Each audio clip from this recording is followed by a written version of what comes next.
우리가 팔복에 대해서 살펴보고 있는데 그렇게 말씀드렸죠. 팔복은 성도가 그리스도인들의 삶의 출발점이자 또한 종착점이다.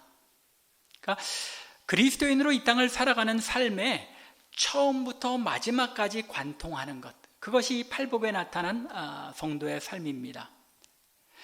성도의 삶이 시작되는 그 순간부터 우리는 이 팔복의 내용들을 살아가기 시작하며 또 하나님 나라에 가는 그날, 그리고 또 예수께서 오시는 그날, 우리가 새하늘과 새 땅에 이제 들어가는 그날까지도 이 팔복의 삶을 살아내는 것, 그렇게 이 팔복은 성도들의 삶의 기준이요, 또한 삶의 열매요, 또 삶의 날마다 우리가 성숙되어가는 그런 삶의 모습으로 드러나야 되는 내용들입니다. 오늘은 그 팔복 가운데 네 번째입니다. 의에 줄이고 목마른 자는 복이 있나니 그들이 배부를 것이며 입니다. 이 한 문장, 이 문장에 또다시 세 가지의 내용이 들어있죠. 의라는 것이 무엇이냐 하는 그 문제와 또 의에 줄이고 목마르다는 것은 어떤 것이냐, 또 배부를 것이며 배부르게 되어진다는 표현은 무엇을 말씀하는 것인가, 이 세 가지 내용을 이제 살펴봐야 되는데, 사실 그 뒤에 두 가지는 그리 어렵지 않죠. 의에 줄이고 목마르다는 것, 어떤 내용인지 우리가 대충 감이 옵니다. 또 배부르게 될 것이라는 내용도 이해하기 어렵지는 않습니다. 그런데 이 의라는 주제, 참 굉장히 어려운 주제입니다. 그래서 어떤 목사님은 이 의에 줄이고 목마른 자에 대한 이 복을 3번에 걸쳐서 설교를 하신 목사님도 계시더라고요. 그런데 그런 내용들에 비춰보면 의라는 것, 이 예수님께서 말씀하신 이 네 번째 복의 의라는 것이 어떤 의미인지 이해하는 것이 사실 쉽지 않습니다. 왜냐하면 의라는 것이 이 세상에도 있죠. 정의, 공의, 그런 것들에 대해서 인간 사회가 존재하기 시작하면서부터 계속 토론되어지고 연구되어 왔던 주제입니다. 철학 또는 정치학 또는 사회학에서 정의란 무엇이냐, What is justice? 라는 이 주제를 가지고 끊임없이 연구되어 왔습니다. 아리스토텔레스가 정의가 무엇인지에 대해서 정의를 내리며 쓴 글부터 시작해서 최근에 그 유명한 그 정의에 관한 책은 하버드 대학의 정치 철학과 교수인 마이클 샌델이라는 분이 쓴 거죠. 정의란 무엇인가? 그토록 반복해서 정의가 무엇인지에 대하여 각 사회마다 연구를 해왔다는 것입니다. 인간 사회에서는 뗄 수 없는 주제라는 것이죠. 그리고 그것이 우리 그리스도인들이 가지는 의, 하나님의 백성들이 추구해야 하는 오늘 네 번째 복에 나타난 그 의와 중복되는 부분이 분명히 있습니다. 왜 그렇습니까? 이 인간 사회에서 정의를 추구한다는 것 자체가 사실은 인간이 하나님의 형상으로 지으심을 받았기 때문이죠. 하나님께서는 의로운 하나님이시기 때문에 그 하나님의 형상대로 지음받은 우리 인간 안에는 이 의를 추구하는 그런 선한 양심들이 존재하기 때문에 인간 사회에서는 각 사회마다 다 정의를 추구하기 위해서 진정한 정의는 무엇인가 하는 것을 늘 연구해 왔던 것입니다. 그렇기에 주님께서 의에 줄이고 목마른 자는 복이 있다고 하신 이 말씀의 내용에 대해서도 그 의라는 것이 무엇인가 살펴보는 것, 중요하고 또한 쉽지 않은 내용이라고 할 수 있습니다.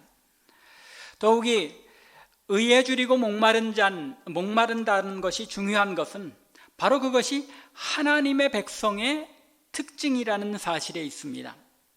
이미 팔복 자체가 하나님의 백성의 삶에 나타나는 특징들, 자연스럽게 우리가 하나님의 백성이 되었으면 그 삶 속에 나타나는 결과들이라고 말씀드렸습니다.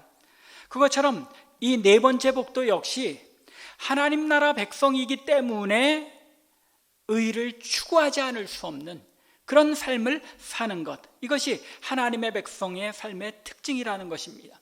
또 하나님의 백성이기 때문에 이러한 삶의 모습을 가질 수밖에 없다는 것입니다.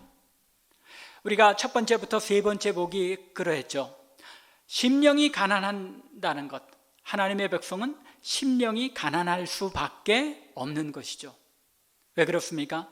하나님 앞에 우리가 그 거룩하신 하나님 앞에 서게 되었을 때 우리 자신이 우리의 능력으로는, 우리의 영적인 그런 모습으로는 하나님 앞에 아무것도 내세울 수 없는 그저 파산 상태인 그런 자들임을 스스로 깨닫기 때문에 늘 가난하게, 영적으로 가난하게 하나님 앞에 설 수밖에 없다는 것, 이것이 심령이 가난한 자의 복이죠.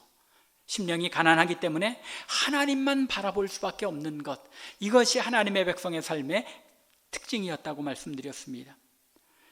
또 하나님의 백성은 애통할 수밖에 없었죠. 그 하나님의 거룩하심 앞에 자신을 비추어 볼 때 우리의 안에는 죄만 가득하다는 것을 깨닫게 되기 때문에, 그 죄악 때문에 나는 왜 죄 속에 살아갈 수밖에 없는 인간인가 하는 것을 늘 애통해하며 나의 죄악됨을 하나님 앞에 슬퍼하고 아파하는 것, 이것이 애통하는 자의 모습이고 또 성도가 애통하며 살아갈 수밖에 없는 이유입니다. 그러한 원리는 또 이 온유한 삶에도 마찬가지이죠. 하나님 앞에 겸손할 수밖에 없고 가난하고 애통하는 자이기 때문에 다른 사람들에 대하여 온유하게 대할 수밖에 없고 겸손하게 낮아질 수밖에 없다는 것입니다. 그리고 설사 다른 사람들이 나를 곤고하게 할지라도 그때조차도 하나님께 모든 것을 맡기고 하나님의 다스리심에 맡기고 나는 평화로운 상태에서 그 사람을 대하는 것, 이것이 온유한 삶의 모습이라고 말씀드렸습니다. 이러한 상황이 의에 줄이고 목마른 자의 삶에도 동일하게 나타난다는 것입니다. 죄 때문에 애통할 수밖에 없고 심령이 가난할 수밖에 없기 때문에 하나님의 의가 우리의 삶에 나타나기를 갈망할 수밖에 없다는 것, 이것이 네 번째 복을 간단하게 정의하자면 그 내용이 되는 것입니다. 하나님 나라에 있어서 의라는 것, 이것이 얼마나 중요한지는 하나님의 말씀의 몇 구절만 우리가 떠올려 봐도 분명합니다. 사도 바울은 에베소서 4장 24절에서 그리스도인으로서 거듭나서 하나님의 백성이 된다는 것을 이렇게 정의합니다. 심령이 새롭게 되어서 하나님을 따라 의와 진리의 거룩함으로 지으심을 받은 새 사람을 입는 것. 무엇이라고요? 예수 믿는다는 것이, 성도가 된다는 것이 무엇이라고요? 새 사람을 입게 되는 것인데 어떻게 새롭게 된다고 합니까?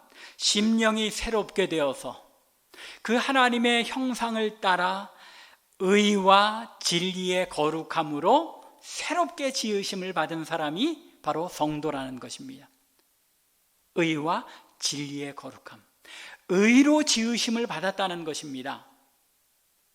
그렇기에 새롭게 의로 지으심을 받았기 때문에 이 의를 추구해 나갈 수밖에 없는 것, 그것이 바로 성도라는 것입니다. 또 로마서 14장 17절에서 사도 바울이 하나님 나라에 대해서 어떻게 말합니까? 하나님 나라는 먹고 마시는 데 있는 것이 아니라 무엇에 있다고요? 오직 성령 안에 있는 의와 평강과 희락이라. 의라는 것이 하나님 나라의 가장 큰 특징이라는 것입니다. 세상에서 말하는 정의, 공의, 사회적 정의, 그런 것들은 사실은 하나님 나라 백성들이 하나님 나라에서 누리게 되는 이 의, 가지게 되는 이 의의 한 부분에 불과할 뿐이라는 것입니다. 또 예수님께서도 이러한 이유 때문에 하나님 나라 백성은 의로 거듭난 사람들이고 또 하나님 나라는 그 특징이, 첫 번째 특징이 의이기 때문에 예수님께서 마태복음 6장 33절에서 뭐라고 말씀하십니까? 너희는 먼저 그의 나라와 그의 의를 구하라. 하나님 나라를 구하는 것이 하나님의 의로운 통치가 우리 가운데 이루어지기를 바라는 것, 그것이 바로 하나님 나라요, 하나님 나라 백성의 삶의 특징이라는 말입니다. 이런 말씀들에 비추어 보면 주님께서 말씀하신 네 번째 복이 하나님 나라의 백성의 특징이라는 것, 당연하고 필수적인 일이라는 것입니다. 그러면 문제는 주님께서 여기서 말씀하신 의가 무엇이냐는 것이 이제 관건인데, 이 문제가 그리 간단치 않다고 말씀드렸죠. 그렇기 때문에 앞서 말씀드린 이 세 가지 요소, 이 의에 줄이고 목마르다는 것이 무엇이냐, 또 배불리게 된다는 것이 무엇이냐, 이 두 가지를 먼저 생각해 보고, 그리고 의에 대해서 이제 살펴보도록 하겠습니다. 의에 줄이고 목마르다는 것, 어떤 내용입니까? 갈망이라는 그런 이야기로 압축할 수 있겠죠. 바라고 갈망한다는, 소망한다는 그런 뜻이라고 할 수 있는데, 사람의 느낌과 감정을 나타내는 표현은 사실은 주관적인 그 경험에 따라서 다르게 느껴지죠. 그래서 사람의 느낌이나 체험을 표현하기 위해서 전하는 말은 듣는 사람에게 이게 어떤 것인지 자기 입장에서만 이해하지 그 사람이 말하고자 하는 것을 온전하게 이해하기는 쉽지 않습니다. 예를 들면 이런 것과 마찬가지죠. 애를 낳아보지 않은 남자들이 산고의 고통, 애를 낳는 고통이 얼마나 심한지 여자들이 아무리 설명한다고 해도 남자들이 알겠습니까? 그냥 그러려니 할 뿐이지 어떤 느낌으로 이게 어떤 느낌의 아픔인 것인지는 남자들은 알 수가 없는 것입니다. 그것처럼 오늘의 말씀에서 줄이고 목마르다는 것, 이것을 예수님 당시에 그 지역에 살던 사람들이 느끼는 이 목마름과 줄임이라는 감정이 우리가 생각하는 것과는 그 느낌이 다를 수밖에 없다는 것입니다. 왜 그렇습니까? 20세기에 사는 우리는 너무나도 풍족한 삶을 살고 있죠. 어떤 분들이 요즘 우리가 먹는 것이 옛날에는 어떤 사람이나 먹는가라고 얘기합니까? 왕이나 귀족들이 먹는 것이다. 그런 것들을 우리 서민들조차도 요즘은 풍성하게 먹고 있는 것이 이 시대이다라고 말합니다. 굶주림이라는 것, 목마름이라는 것을 아주 절실하게 느껴보지 못한 세대들입니다. 물론 우리 연세 드신 분들은 우리 한국의 50년대, 60년대 보릿고개 다 경험해 보신 분들도 계십니다만, 심지어 그런 굶주림조차도 오늘의 말씀이 가르치는 이 의에 줄인다는 것, 그 느낌을 정확하게 이해하기는 힘들 것 같습니다. 왜 그렇죠? 고대 사회 속에서의 굶주림이라는 것은 요즘 소말리아나 그런데 방송 중에 나타나죠. 기아 때문에 허덕이는 이 소말리아 지역의 어린아이들을 보면 축 늘어져서 너무 못 먹어서 움직일 기운조차 없다는 것, 파리가 몸에 드글드글 붙어도 그것을 털어낼 기운조차도 없는 그런 굶주림, 그런 굶주림을 과거 이 고대 사회에서는 사실은 대다수의 사람들이 이런 굶주림과 생명의 위기를 느낄 정도의 그런 궁핍함 속에서 살아갔다는 것입니다. 목마름 또한 마찬가지이죠. 고대 근동 지역의 황량한 지역에서 물 구한다는 것, 맑고 깨끗한 물을 구한다는 것 쉽지 않습니다. 그저 물을 본다고 해도 흙탕물이나 오염된 물들이기 쉽습니다. 제가 여러분들 기억하시는 것처럼 2017년도에 우간다를 다녀왔지 않습니까? 그 우간다에 그 빅토리아 호수가 있는데, 그 호수는 진짜 바다처럼 넓은 맑고 깨끗한 그런 호수입니다. 그런데 우간다 사람들이 그렇게 깨끗한 호수를 옆에 두고 있음에도 불구하고 맑은 물을 찾아 마실 물이 없습니다. 왜냐하면 이 호수를 주변에 두르고 마을들이 형성되어 있는데, 호수 가운데 가기 전까지는 호수 주변에는 다 쓰레기를 타고 들어간 오염된 물들이기 때문입니다. 그래서 이 우간다 사람들의 눈을 보면 맑은 물을 못 마시면 어떻게 되는지 아세요? 사람 눈이 누렇게 됩니다. 그리고 수명이 그 사람들은 40년밖에 40세 정도밖에 못 산다고 합니다. 왜요? 맑은 물이 없기 때문에, 마실 물이 희귀하기 때문에 그렇게 이 맑은 물을 갈망하며 살아갈 수밖에 없다는 것입니다. 그래서 성경에서도 이러한 목마름에 대해서 표현하기 위해서 어떤 표현을 사용합니까? 시편 42편이나 63편 그런 데 보면 물이 마르고 황량한 땅에서 사슴이 시냇물을 찾아 헤매이듯이 헤매 다닐 수밖에 없다는 거예요. 짐승조차도 조금의 그 맑은 물을 먹기 위하여 헤매 다닐 수밖에 없는 그런 지역이 바로 이 고대 이스라엘 근동 지역이었다는 것입니다. 따라서 굶주린다는 것, 또 목말라 갈증한다는 것, 이것은 이 고대 사회, 예수님 당시에 이 사람들에게는 생명과 직결된 그런 갈급함이라는 것입니다. 의를 위하여, 의에 줄이고 목마르다는 것이 목숨을 걸고 추구해야 할 만큼 줄이고 목마른 상황이었다는 말입니다. 너무나도 줄이고 갈증이 커서 먹고 마시기를 간절히 바라는 마음을 절실하게 표현하고 있는 것입니다. 목숨을 걸고 굶주림과 갈증을 해결하는 그 간절함을 가지고 의를 갈망하는 것, 그런 사람이 복되다는 것입니다. 그 의가 그냥 하나님께서 우리에게 주셨으니까 가만히 있으면 이 의가 우리 안에 저절로 이루어지겠지 하고 기다리는 것이 아니라 하나님께서 원하시는 그 의가 우리의 삶 속에 이루어지기를 목숨을 걸고 갈망하듯이 추구하는 그런 사람은 복이 있다는 것입니다. 이 이야기는 거꾸로 이야기하면 오늘날의 성도들, 예수 그리스도를 따르는 이 하나님 나라 백성들에게 너희에게 과연 이러한 갈망이, 이러한 굶주림이 있느냐, 의를 향한 갈망이 있느냐라고 물으시는 것입니다. 왜냐하면 그것이 하나님 나라 백성의 삶의 특징이 되어야 하기 때문에, 의가 이루어지지 않는 것을 보면 견디지 못하는 그런 갈망이 하나님 나라 백성들에게 있어야 한다는 것입니다. 우리의 주변에서 또 우리가 속한 사회에서 불의가 이루어지는 것을 보면 참지 못하는 그런 의분이, 의로움이 하나님 나라 백성들에게는 있어야 한다는 것입니다. 이것에 따라서 그 사회에서 교회의 위치가 달라져 왔습니다. 교회의 역사를 살펴보면 하나님 나라의 그 의를 성도들이 얼마나 갈망하느냐, 그 일을 이루기 위해서 얼마나 몸부림치느냐에 따라서 사회에 속한 이 세상 사람들이 교회를 보는 모습이 달라지고 사회에서 교회의 위상이 달라졌다는 것입니다.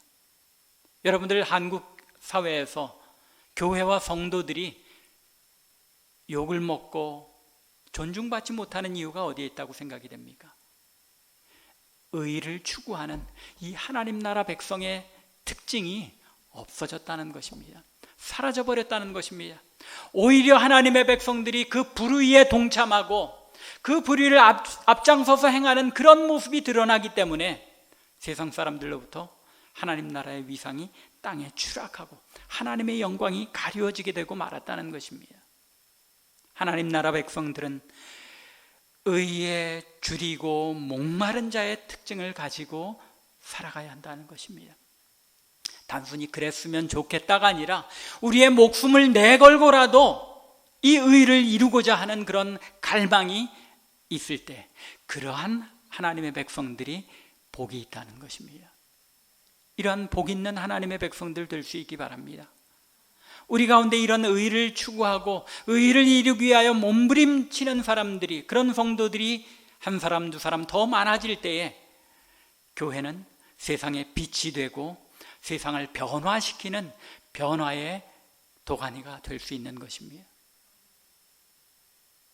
세상을 변화시키지 못하는 것, 세상이 악하기 때문이기도 합니다. 그러나 그 악한 세상에 우리가 의를 갈망하며 목숨 걸고 추구하는 그런 삶이 나타난다면 세상은 변화될 수 있다는 것입니다.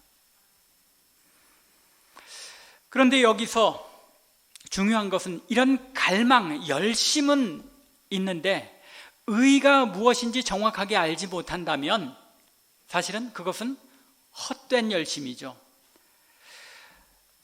열왕기하 5장에 보면 엘리사의 종 그리고 사환 게하시가 나타납니다. 이 게하시를 보면 잘못된 의, 잘못된 열심이 무엇인지가 잘 나타나죠. 엘리사가 아람의 장군 나아만의 문둥병을 고쳐줍니다. 그런데 나아만이 선물을 그렇게 많이 바리바리 싸가지고 왔는데 단 한 푼의 돈도 받지 않습니다. 그리고 돌려보냅니다. 그러자 게하시의 마음속에 어떤 마음이 생겼습니까? 이건 옳지 않다. 억울하다. 저것을 취하여 하나님께 바쳐도 좋고 적의 장군인데 그 물질을 취하여 나라 곳간으로 돌려도 그렇고 또 선지자 엘리사의 삶이 궁핍한데 저 선물 중에 일부를 취하면 선지 학교도 잘 운영할 수 있을 텐데 이것을 그냥 돌려보내는 것 옳지 않다. 의롭지 않다고 생각한 겁니다. 옳다는 게 뭡니까? 의잖아요, 의. 엘리사는 게하시는 판단하기를 이것이 옳지 않다, 의롭지 않다고 판단했기 때문에 따라가서 옷 2벌과 은 2달란트를 받아가지고 온 겁니다. 그런데 그것 때문에 어떻게 됩니까? 게하시가 하나님 앞에 심판을 받는 것입니다. 왜요? 그 물질을 받아다 숨겼기 때문이 아니라 엘리사와 하나님의 뜻이 어디에 있었습니까?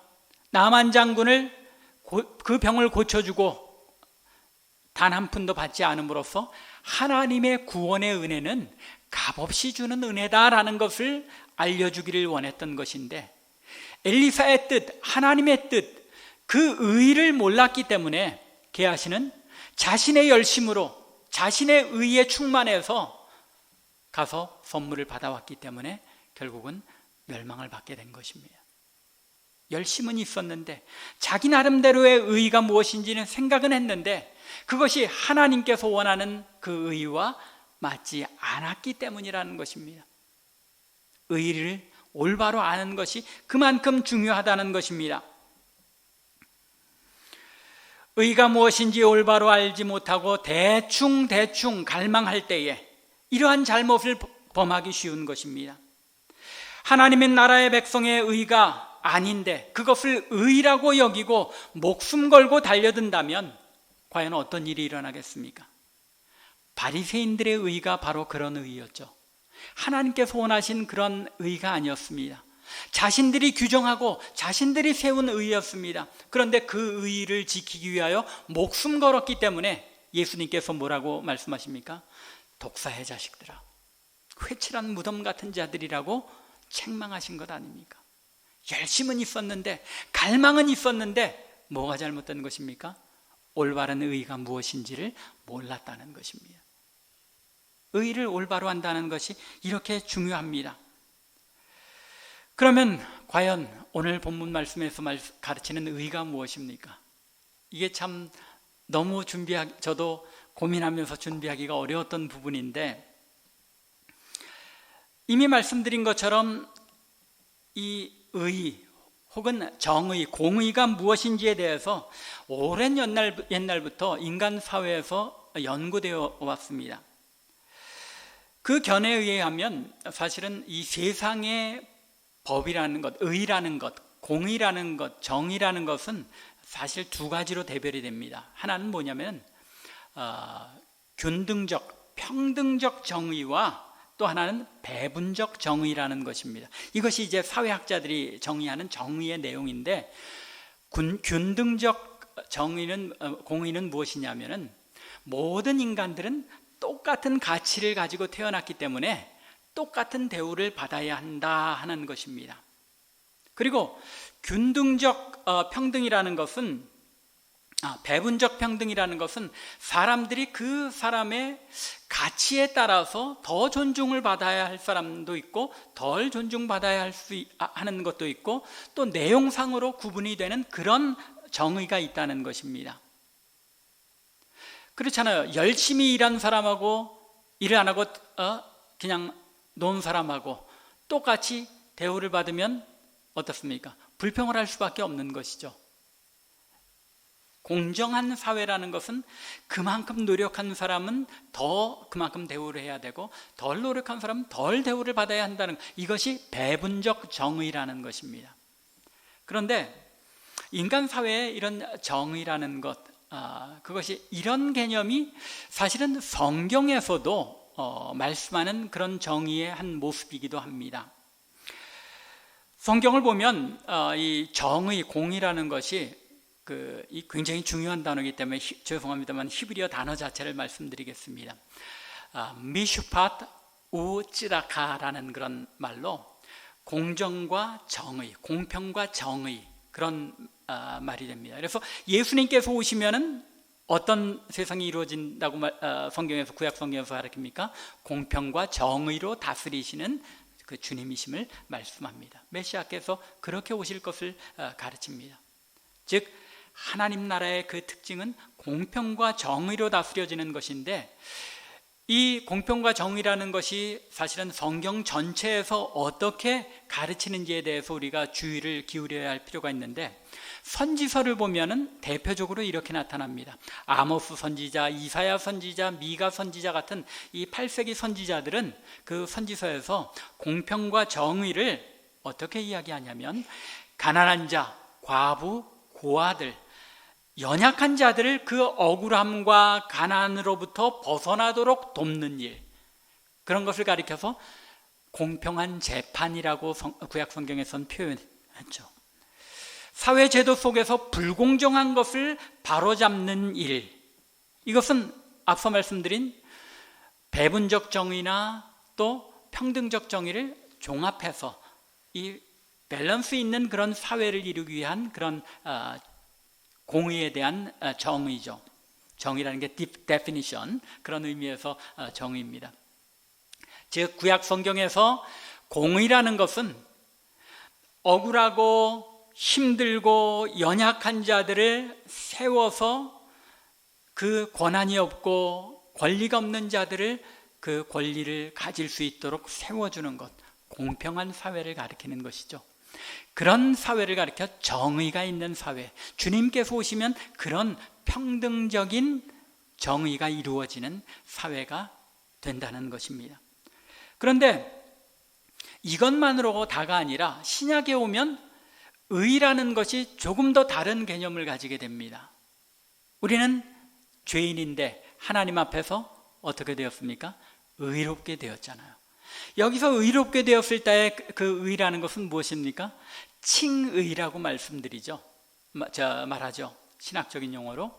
즉 예수 믿지 않았을 때 우리는 의롭지 않았지만 예수 그리스도의 십자가 보혈로 말미암아 예수님께서 그 보혈로 나의 죄를 씻으셨다고 믿을 때에 하나님께서 우리를 의롭다 하시고 의롭게 보신다는 것입니다. 그래서 어떤 사람들은 이 오늘 6절에 있는 의에 줄이고 목마르다는 것은 예수님께서 나를 위해 죽으셔서 나에게 주신 그 의, 칭의로서의 그 의를 갈망하고 그것을 추구하는 것이다 라고 이야기하기도 합니다. 그런데 그것은 제가 보기에는 온당치는 않은 게, 왜냐하면 이 말씀이 이미 누구에게 주어진 말씀입니까? 거듭나고 의인이 된 하나님의 백성들에게 주어진 본문입니다.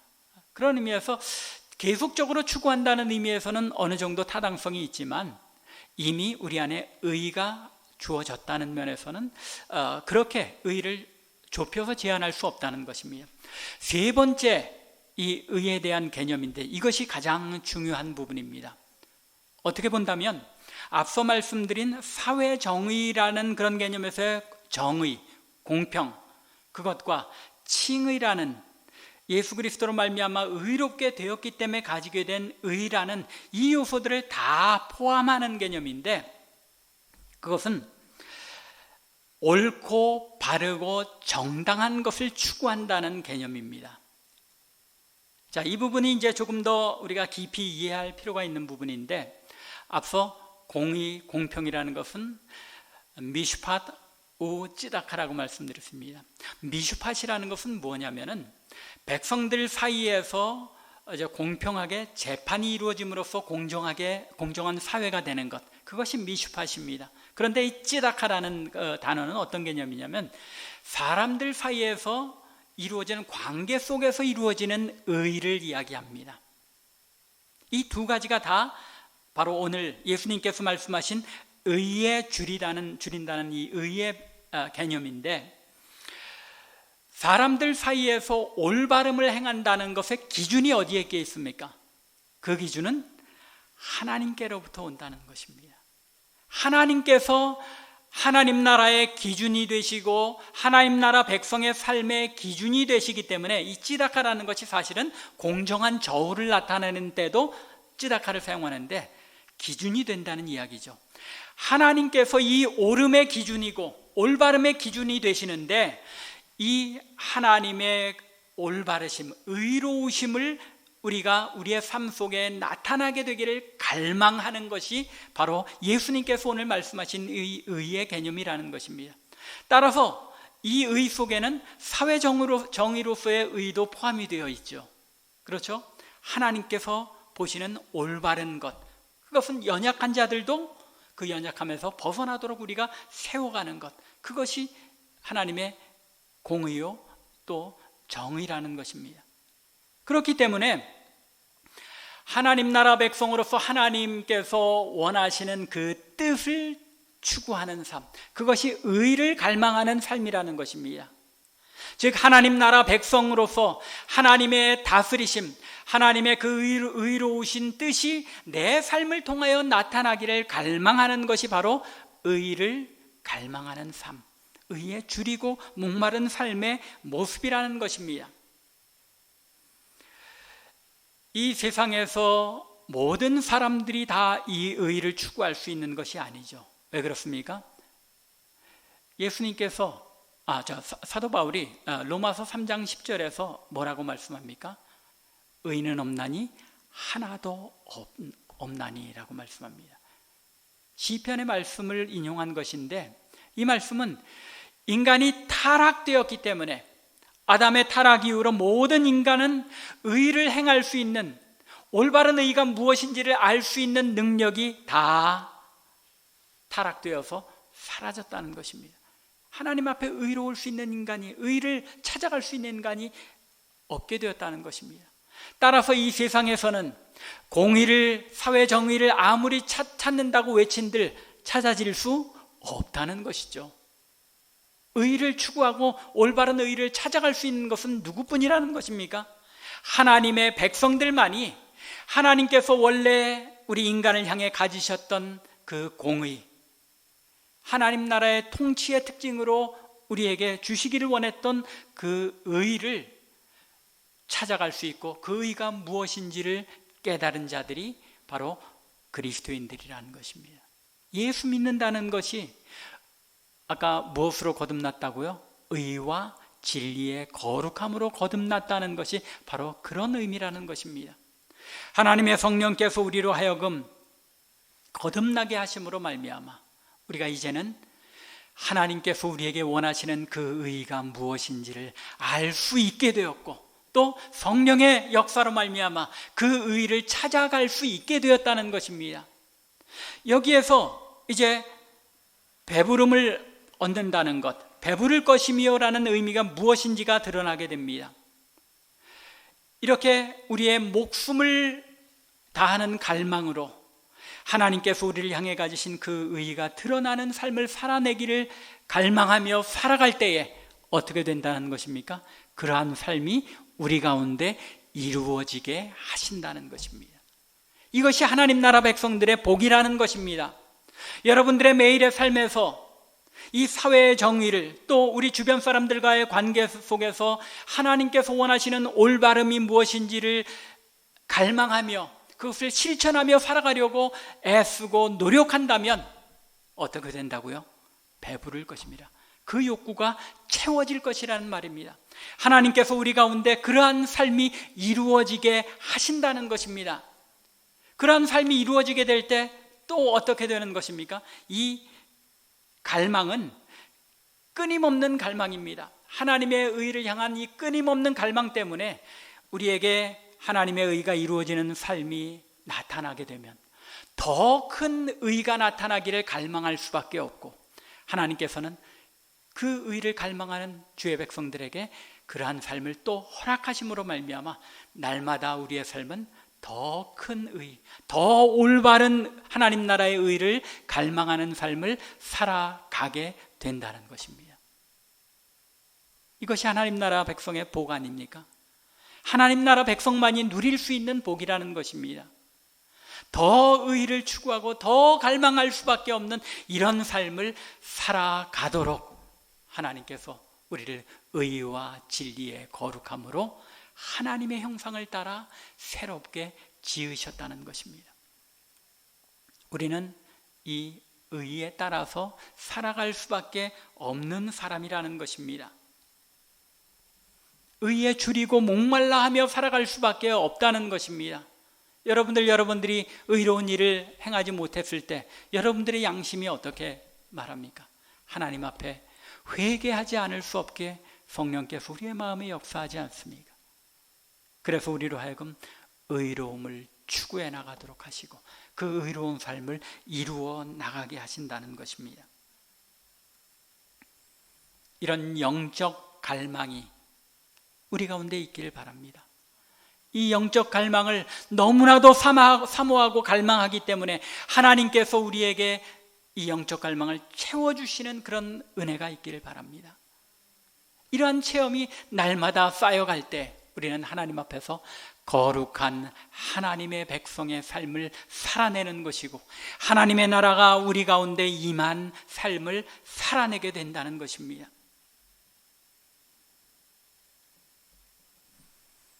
더욱 성결하고 더욱 거룩한 삶을 살아내기를 원하십니까? 하나님의 의를 날마다 알아가실 수 있기 바랍니다. 이 의는 무엇을 통해서만 정확하게 알아갈 수 있는 것입니까?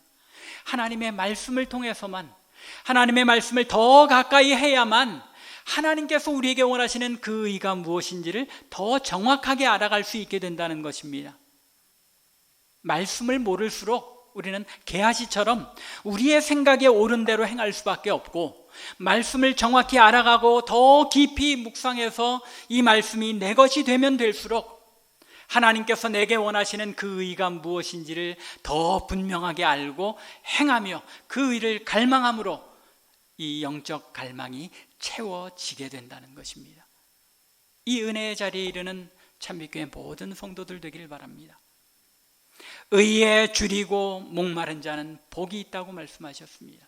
우리의 목숨을 다하는 그런 의를 향한 갈망이 우리 가운데 늘 넘쳐서 하나님께서 이 갈망을 채워주시는 그 은혜를 날마다 맛보는 저와 여러분들, 우리 참빛교회 되기를 주님의 은혜로 간절히 축원합니다. 기도하겠습니다.